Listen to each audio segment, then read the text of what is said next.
Comment réaliser une courbe de façon dynamique pour analyser l'évolution de ses ventes en un seul clic? Si tu souhaites découvrir toutes mes astuces, reste avec moi, je te montre cela en détail juste après. Avant d'entamer ce tutoriel, n'hésite surtout pas à liker ce contenu et si ce n'est pas encore fait, à t'abonner à ma chaîne. Et donc, sur les mois de janvier, février et mars, j'aurai fait face à plusieurs ventes qui sont la table, le bureau et le fauteuil. Et je souhaiterais donc analyser l'évolution de mes ventes à partir d'un article que j'aurai au préalable sélectionné. Et je vais donc ici effectuer une liste des relents de choix dans un premier temps. Je vais aller dans Données, puis Outils de données, validation des données, autoriser liste et ma source, ça va donc être mes trois articles et je fais OK. Et je vais essayer dans un premier temps sélectionner table. Et afin que je puisse réaliser une courbe, je devrais dans un premier temps récupérer les ventes effectuées de l'article sélectionné. Je vais donc ici récupérer une des trois colonnes parmi mes trois articles. Je vais donc par conséquent utiliser la fonction choisir colonne, donc choisir col au pluriel. Et au niveau du premier argument, je vais donc sélectionner toutes les ventes effectuées de mes trois articles, point virgule, et au niveau donc de cette fonction, je n'aurai besoin que d'une seule colonne et la colonne à sélectionner sera en corrélation avec l'article sélectionné. Et je vais donc par conséquent retrouver le positionnement de la colonne de l'article sélectionné. Et je dois impérativement donc passer par ma fonction equiv afin de retrouver le positionnement de la table sur mon tableau. Je vais donc ici sélectionner table pour ma valeur cherchée, point virgule, et le tableau de recherche, ça va être ici mes trois articles, point virgule. Comme je souhaite ici avoir une correspondance exacte, je sélectionne 0, puis je ferme la parenthèse pour refermer la fonction equiv, puis je referme ma fonction choisir colonne, et je valide. Et j'aurai donc ici bien récupéré les ventes de mes tables qui sont respectivement d'un montant de 1542 euros, 974 euros et 2115 euros sur les mois respectifs des mois de janvier, février et mars. Et si je sélectionne ici bureau, j'aurai également les ventes de mes bureaux sur les mois de janvier, février et mars et fauteuil également. Et juste avant de réaliser ma courbe, petite information, si tu souhaites passer un cap dans ta maîtrise d'Excel et donc utiliser Excel à son plein potentiel, j'ai réalisé une formation intitulée Formation Express Excel qui te permettra de passer d'un niveau débutant intermédiaire à un niveau avancé en quelques semaines. Si tu souhaites donc rejoindre ma formation Express Excel, tu n'auras plus qu'à cliquer sur le lien en description. Et donc, après avoir récupéré toutes les ventes effectuées par article et par mois, je peux d'ores et déjà ici réaliser ma courbe.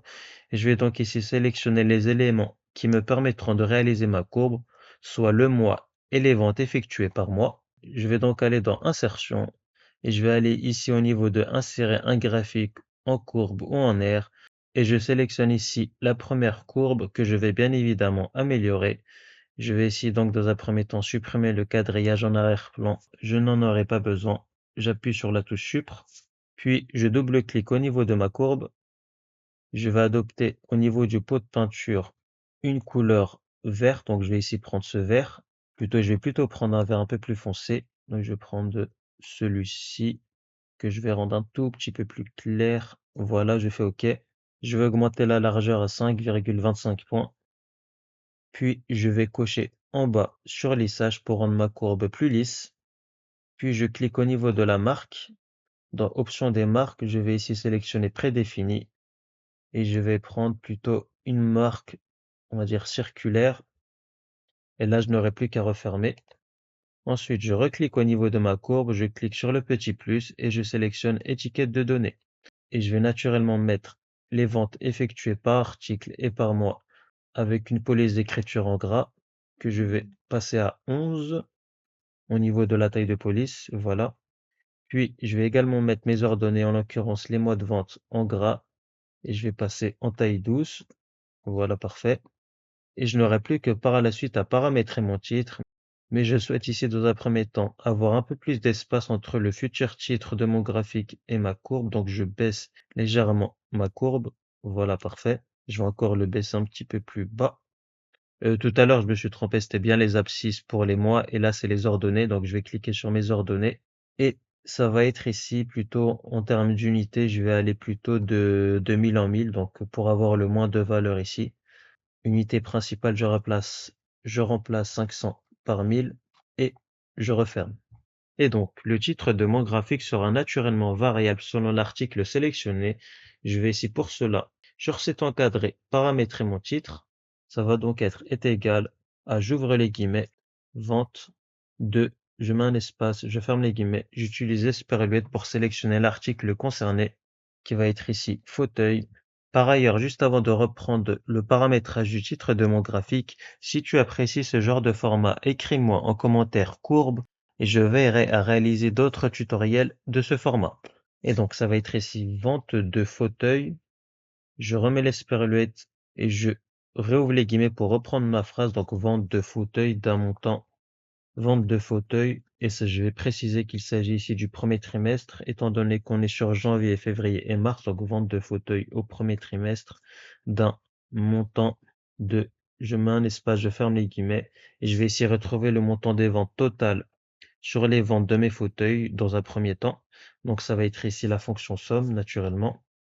Et je vais me baser ici sur les ventes mensuelles et je vais ici reprendre les ventes mensuelles de mon fauteuil. Je ferme la parenthèse pour refermer la fonction somme et je spécifie qu'on est bien en euros, donc entre guillemets espace euro. Je ferme les guillemets et je valide. Et j'aurai donc ici vente de fauteuil au premier trimestre d'un montant de 9 237 euros. Et je vais bien évidemment adapter ce titre sur ma courbe. Donc, je vais au niveau du titre de mon graphique, puis au niveau de la barre de formule, je fais est égal et je sélectionne le titre paramétré sur cet encadré et je valide. Et donc là, je peux agrandir ma courbe pour avoir le titre sur une même ligne. Voilà. Je peux ici d'ores et déjà passer ma courbe par-dessus mon tableau, donc je n'aurai plus besoin de mon tableau. J'aurai tous les éléments souhaités sur mon graphique et donc sur ma courbe. Je réagrandis ma courbe. Je vais ici mettre mon titre en gras avec une police d'écriture en vert. Voilà, parfait. Et je vais également supprimer les bordures à l'extérieur de mon graphique. Donc je double-clique et dans bordure, je sélectionne aucun trait et je referme. Et je vais juste souligner le titre de mon graphique ici, voilà. Et à partir de là, je peux analyser toutes les ventes effectuées par mois et par article concernant mon fauteuil. J'aurais connu plutôt une évolution exponentielle avec une augmentation entre janvier et février d'un peu plus de 200 euros, mais j'aurais par contre connu une augmentation de plus de 2000 euros entre février et mars si je sélectionne ma table. J'aurais connu un creux de mes ventes au mois de février et un pic au mois de mars, tandis que sur la vente de mes bureaux, j'aurais connu un léger pic sur le mois de février et une baisse donc entre février et mars.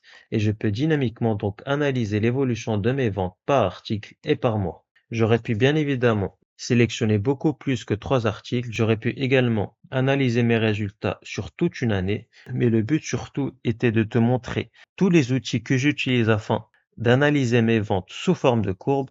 Et donc, on est à la fin de ce tutoriel. J'espère sincèrement que ce tutoriel t'aura plu. Si tu apprécies ce genre de format, écris-moi en commentaire courbe et je verrai à réaliser d'autres tutoriels de ce format. Et si tu souhaites augmenter tes aptitudes sur Excel, n'hésite surtout pas à rejoindre ma formation. Le lien est en description. Et si ce tutoriel t'a plu, n'hésite pas à liker ce contenu et à t'abonner.